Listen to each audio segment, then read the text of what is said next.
Hello everyone, this is Jimmy Singh, broker owner of Supermax Realty, 647-961-2639. Welcome to my channel, Real Estate Edge with Jimmy Singh. I hope everybody is enjoying Labor Day and spending quality time with their friends and family. This short video, folks, I'm going to talk about London St. Thomas real estate stats for the month of August. A few of my clients ask about the market. Is the market slowing down? Are the house still selling quick? So I just want to give a snapshot what's happening. So as per the London St. Thomas Real Estate of Association of Realtors, they said in August 2021, we have in total 925 sales last month, which is actually the second best August sales since 1978 when they start recording all the data. And the median days for a house to sell on the marketplace is 8 days on the market. Selling to new listing ratio is still in sellers territory, meaning sellers are still dictating the terms in the marketplace, and I'm noticing multiple offers left and right in the mid-tier and the starting housing price range.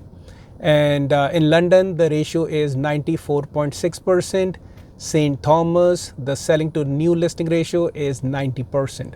So what that means is for every 100 listings that come in the market, 94% sell in London right away. So what's happening is because of the limited number of homes for sale in the marketplace, it is making very difficult for sellers to move up in the marketplace. Let's say, for example, if you have a townhouse, you want to go to single family home, or if you already are in a single family home, you want to buy a substantial bigger 3,000 square feet house. The supply is very tight, so there's very less options for the sellers. So instead of listing and selling their properties, many are just staying put where they are, certainly putting more pressure on the inventory, and hence keeping the prices strong and steady in our marketplace. And as I mentioned, the selling to listing ratio is still in the seller's territory. So the only negative stat which came from the real estate board was sales were down 4.3% versus August of 2020, month over month. I think the logic reason behind it was we came out of a lockdown and the province-wise lockdown, and then everybody wants to just travel, go spend quality time with friends and family, going to cottages, Niagara Falls, and just doing things which are important for them, and hence the sales were down. But if I talk about real numbers, year to year prices or sales, both are up. And with record low interest rates, it is keeping buyers interested in the market, and the market remains brisk and strong. So average inventory, if I see end of August for London St. Thomas area, is still 0.6 month supply, meaning little over half month supply on the marketplace. So lot many buyers, little bit supply. Even I work with a lot of builders, buying properties for my buyer clients. The builders are saying they're not keeping up with the high demand, and the housing demand, it is continuously putting overwhelming pressure on our housing supply. So housing supply, guys, is very challenging, whether it's London St. Thomas, Kitchener, Hamilton, Toronto, Windsor, Niagara Falls. And in London especially, last month, again, the most sought after property type was single family homes. So in total we have 682 sales of single family homes. 83 actually were apartments that were sold last month, and that was the best sales for apartment for the month of August. And the reason being, I see a lot of young couples or singles, they can't get into single family homes, so apartment market is also very strong, and I'm noticing multiple offers in certain pockets as well. Talk about price point, then in North London the average price point reported was $732,000, $936 For South London, it is $635,000, 96. And for East London, which is very affordable, it is hovering around $483,000 approximately. For St. Thomas, which is south of 401, it is $566,000. Strathroy and Elgin County, average price point 603, which is still very, very affordable when I compare to other major markets like Kitchener-Waterloo, Hamilton, Ottawa, Niagara Falls, Greater Toronto Area.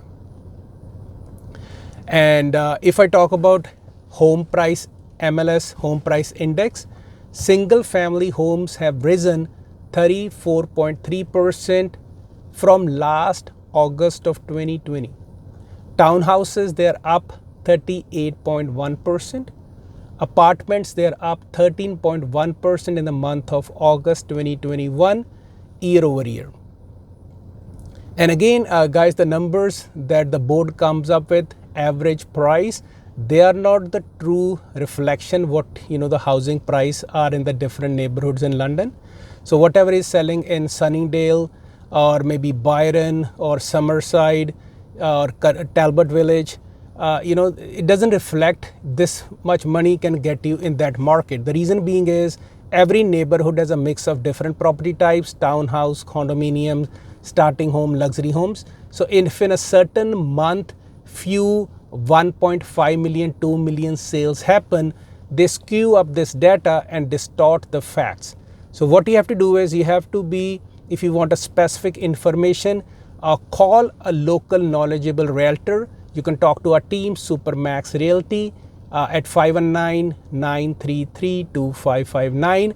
If you just want evaluation for your property or you're just curious what you can fetch in today's hot market, or you're a buyer looking to buy a nice house for your family in a good neighborhood, you can give us a call. You can reach me directly at 647-961-2639.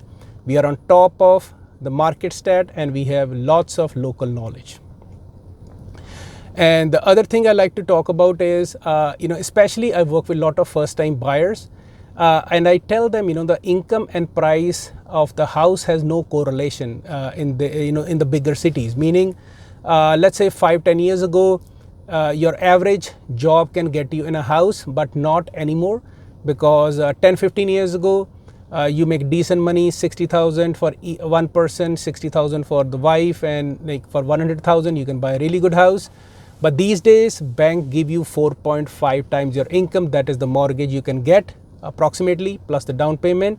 You won't break into bigger markets. So if you're thinking about going to Toronto, Mississauga, Brantford, Hamilton, Kitchener-Waterloo, it's getting really tight. Even in London, as a matter of fact, last month in August in North London, builder were selling 1,800 square feet detached house north of 900,000.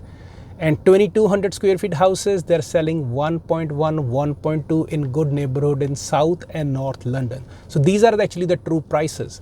So even if you talk about townhouses, if you go to good neighborhood in Sunningdale or maybe, Hyde Park, you're looking like paying high 600 to, high 700 for a good luxury townhouse. Even in South London, I see some newer townhouses, they are fetching mid 600 for you to get into the marketplace, right? So give us a call if you want a local knowledge. And so in this market, you have to upgrade your skill set. You have to have a paradigm shift. The way which get you in the market 10 years ago won't get you now. Because income is still same and a lot of jobs become obsolete. Retail jobs, you go to any bank, you go to Walmart, they're putting mechanization, they're putting artificial intelligence, they're putting robotics. So there's less human needs in those jobs. So what you have to do is you have to upgrade your skill set, go in tech sector, e-commerce, or even other skill set. If you're a handy person, you can become an electrician, take a license, do plumbing license.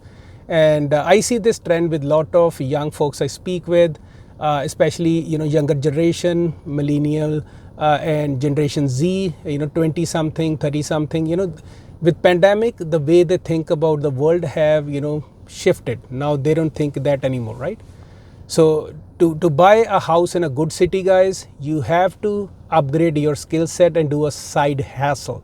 So if you're looking in India, for example, Bombay, New Delhi, average income wouldn't get you in the housing. If you go to New York, Shanghai, Paris, you go to any world-class city, there's no correlation with your income and affordability. So I see rant on channels or these things, but you have to upgrade your skill set. You have nobody except yourself to blame. And the other thing I want to talk about is this is an election year, September, so a lot of parties are coming with their housing plan, how they're going to tackle the lack of supply. But I fail to understand for the last 5 years where were the plan. You know what I mean? They tried all they can to cut down on the demand. They put a vacant property tax of 1%, and I know a lot of investors, they're more than happy to pay 1% when the houses are increasing 10 to 15% per year, right? And some markets they're increasing 20 to 30%. So keeping house vacant doesn't bother them, right? So I know some of these things are, just to feel and sound good, these policies, but how practical they are, it just, time will tell. For example, I was reading the news, they were saying, especially talking about blind bidding. So I just put some points for some parties who come up with certain things, how they're going to fix it. So Liberal Party, they said they're going to build, repair and rehab 1.4 million homes in next 4 years, right? Then they're going to say they're going to put an end to blind bidding. They're going to ban blind bidding and may put under criminal code, right? And they want public knowledge, so every bidder or every buyer is aware how much other person is offering. The second best person should know what first bidder is paying, price, term and closing.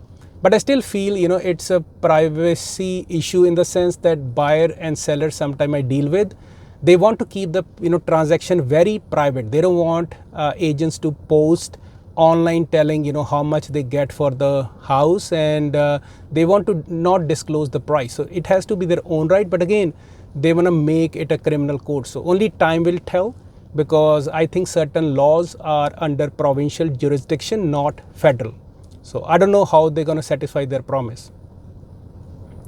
Other thing is, they said in multiple representation, if seller is representing both buyer and seller, there has to be more disclosures for price and other things. But I feel any good agents, like I disclose, I've been very transparent with both the parties I deal with, and most of the agents. And in Ontario, we do have forms in place where we have to, basically tell both the parties what we can, tell them if they are our client or a consumer. So a lot of these things are just, already in place. It's just parties are going on campaign mode, and they just want to talk about these things because average folks, have no knowledge what's happening, right?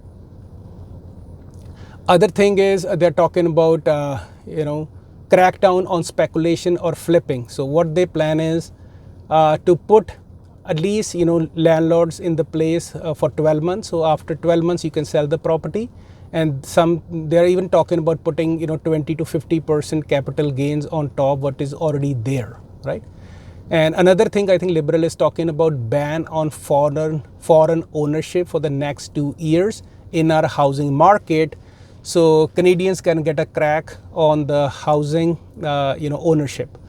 So only time will tell, guys. Again, I'll follow very keenly, how the election promises are kept. I'm sure if somebody comes knocking at my door, I will ask them, apart from these pointers, what is the concrete plan the city has. For example, let's say in London, there's a lot of lots, deep lots. So if the city permit them, somebody can make a modular home built of steel with winterization and plumbing, electrical there. So they can put on their property at the back, so their young kids can live there. They can rent and create more affordability in the marketplace, or they can incentivize local investors and make the zoning process easy, so they can make duplex, triplex, fourplex, hence creating more affordability in the market, right?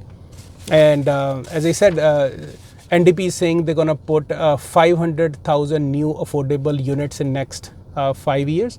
So big promises. I think if you study all the campaigns by all the three parties, Conservative, Liberal and NDP, they're pretty much same. But again, one party come in power.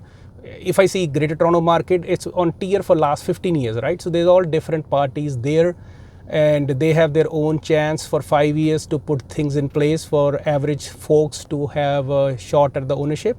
So I feel bad, and I see the challenge in the marketplace, but I'm again very optimist. I hope senses prevail this time, and we will do good for our future generation.